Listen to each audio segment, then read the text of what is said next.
Hello बच्चों, आप सभी का स्वागत है आपके अपने यूट्यूब चैनल में। तो आज हम फिर से एक केस स्टडी बेस्ड वाले क्वेश्चंस को बनाने के लिए सीखेंगे।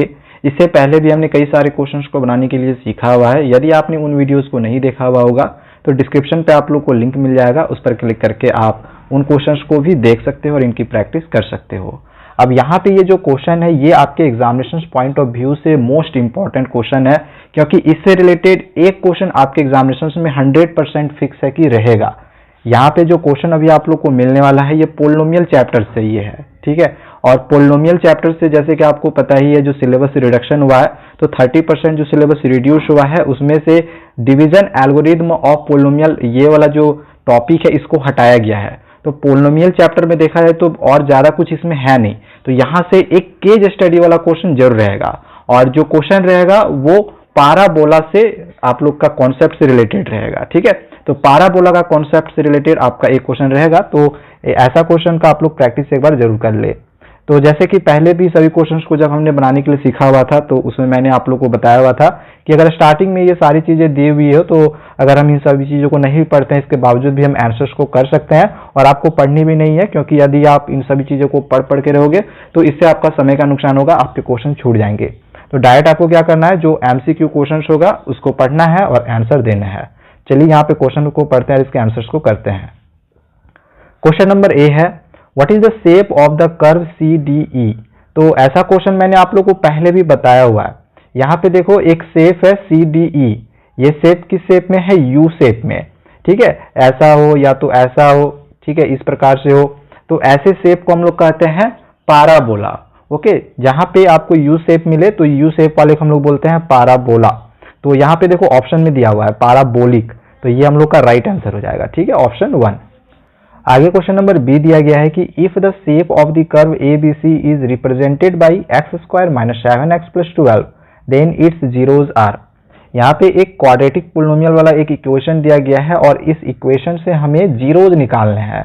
तो जीरोज निकालने के लिए आपने सीखा हुआ होगा, ये जो यहाँ पे दिया गया है x² - 7x + 12, तो ये जो कांस्टेंट टर्म होता है इसका हम इस तरह से पहले फैक्टर कर लेते हैं, ठीक है। 2 6 = 12, 2 3 = 6, और अब हमें यहाँ पे 7 लाना है। तो 7 कैसे आएगा, तो 2 2 यहाँ फिर 4 हो गया, और फिर ये 3 को जोड़ेंगे तो 7 हो जाएगा। लेकिन हमें यहाँ पे -7 लाना है, इन दोनों को जोड़ेंगे तो +7 आएगा।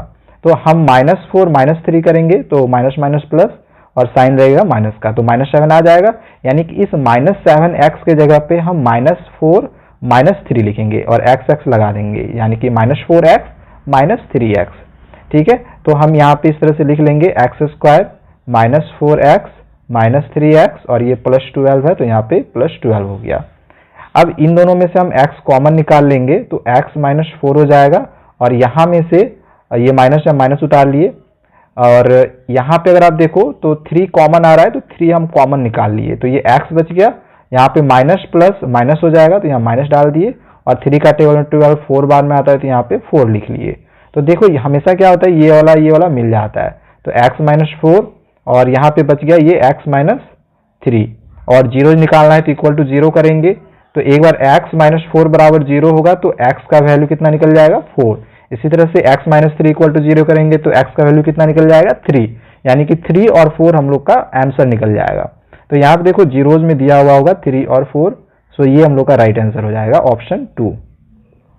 आइए क्वेश्चन नंबर यहाँ पे 3 में दिया गया है कि the path trace by the car whose zeros are 2 and -4 is. अब देखो यहाँ पे 2 जीरोज दिए गए हैं और इसमें से हमें ये वाला इक्वेशन निकालना है, कौन सा इक्वेशन इसमें से सही होगा ये हमें बताना है। तो आप लोगों को मैंने पहले ही बताया हुआ था कि क्वाड्रेटिक पोलिनोमियल ये क्या है, क्वाड्रेटिक पोलिनोमियल के ही फॉर्म में है। तो क्वाड्रेटिक इक्वेशन या क्वाड्रेटिक पोलिनोमियल का जो स्टैंडर्ड फॉर्म होता है वो क्या होता है, x² - alpha plus beta x plus alpha beta. एक ये भी होता है ax² + bx + c।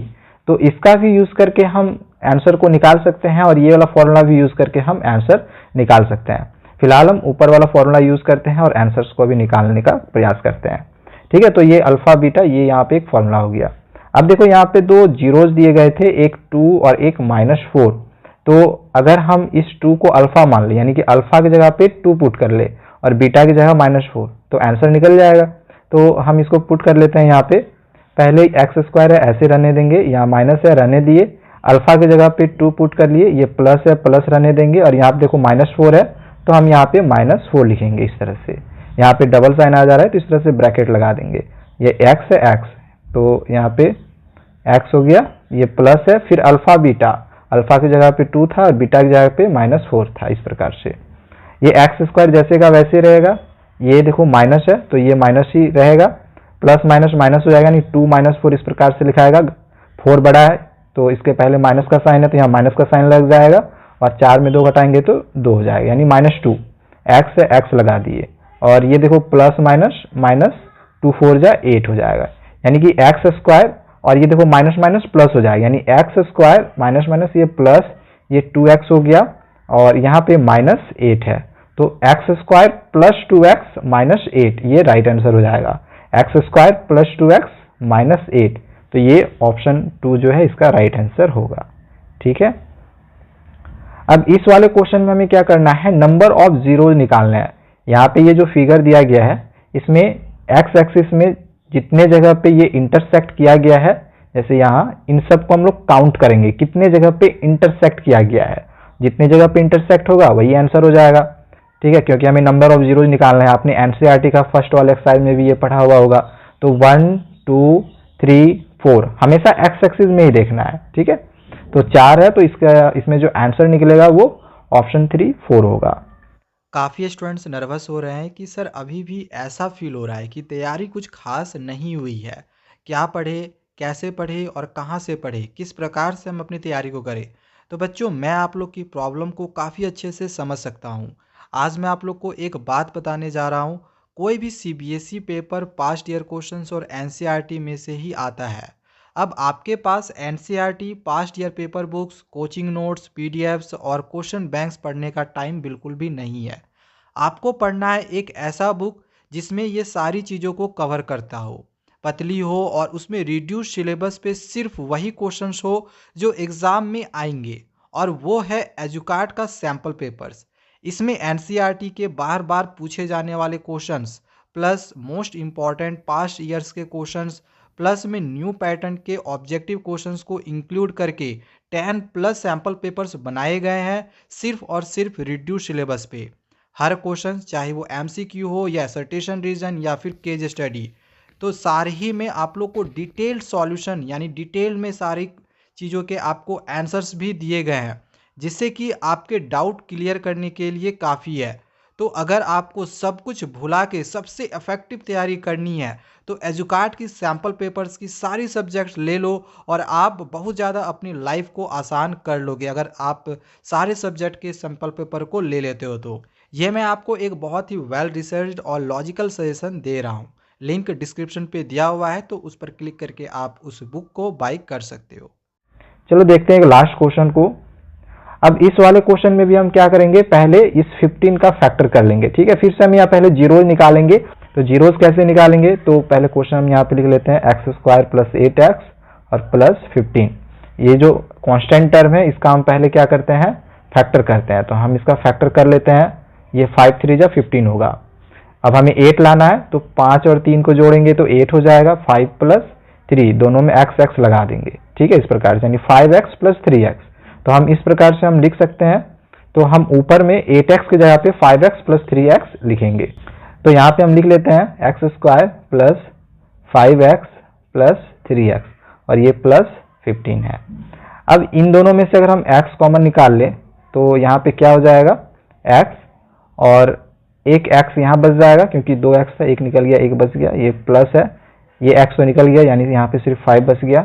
अब इन दोनों में से 3 कॉमन निकलेगा, x प्लस यहाँ पे 3 5 जा 15 हो गया। अब देखो ये और ये मिल गया यानी x + 5 और x + 3 क्या हो गया, x + 5 और x + 3।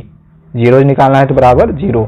तो x का वैल्यू कितना निकल जाएगा, 0 की इधर चला जाएगा 5, तो +5 है तो -5 हो जाएगा और +3 है तो -3 हो जाएगा। अब देखो याद रखना ये -5 और -3 जीरोज निकला था। ठीक है, ये आप लोग याद रखना, -5 और -3 जीरोज निकला था। हमें निकालना क्या है, g और f, g और f के बीच का डिस्टेंस। तो हम पहले देख लेते हैं g और f कहाँ है। देखो यहाँ क्वेश्चन में लिखा गया है कि if the path A B C traced by the car in above equation is represented by, ऊपर में ए बी सी आप लोग को दिख रहा होगा, यहाँ पे देखो ए बी सी है, ठीक है, यहाँ पे एक पाथ यहाँ पे आपको दिख रहा होगा। तो अभी जो हमने निकाला वैल्यू फाइंड किया, एक वैल्यू फाइंड किया x का वैल्यू -5 और एक x का वैल्यू -3। तो एक सपोज कर लो यहाँ से यहाँ तक जो है -5 आया और यहाँ से यहाँ तक -3 आया। तो यहाँ से यहाँ तक का हमें डिस्टेंस निकालना है, ठीक है, यहाँ से यहाँ तक का डिस्टेंस निकालना है, कितना होगा। तो हम क्या करेंगे, पूरा यहाँ में से इसको अगर हम घटा दें, यानी कि -5 में से, अब देखो -5 इधर क्यों लिखे हम, क्योंकि आपको पता ही है कि जो x एक्सिस होता है तो इधर प्लस वाला होता है, इधर माइनस वाला होता है, ठीक है, इधर माइनस में इधर होता है। तो इस वजह से हम लोग का जो जीरो निकला था वो माइनस में निकला था, -5 -3, इस वजह से हम यहाँ ले रहे हैं एक -5 और यहाँ पे -3। और यहाँ से यहाँ तक का डिस्टेंस निकालने के लिए हम क्या करेंगे, यहाँ में से यहाँ तक का घटा देंगे, ठीक है, यानी कि हम क्या करेंगे -5 में से -3 और -5 को घटा देंगे, -3 और -5 इन दोनों को घटा देंगे, तो -3 हो गया, माइनस माइनस प्लस, अब 5 में 3 घटाएंगे तो 2, ये 2 कितना हो जाएगा, सही आंसर हो जाएगा, ठीक है, ये 2 हम लोग का राइट आंसर हो जाएगा। सो इस तरह से इस क्वेश्चन को आज हमने कंप्लीट कर लिया है। आगे और भी इसी तरह से क्वेश्चंस की हम प्रैक्टिस करते रहेंगे, तो हमारे चैनल को आप सब्सक्राइब करके जरूर रखिए। Thank you.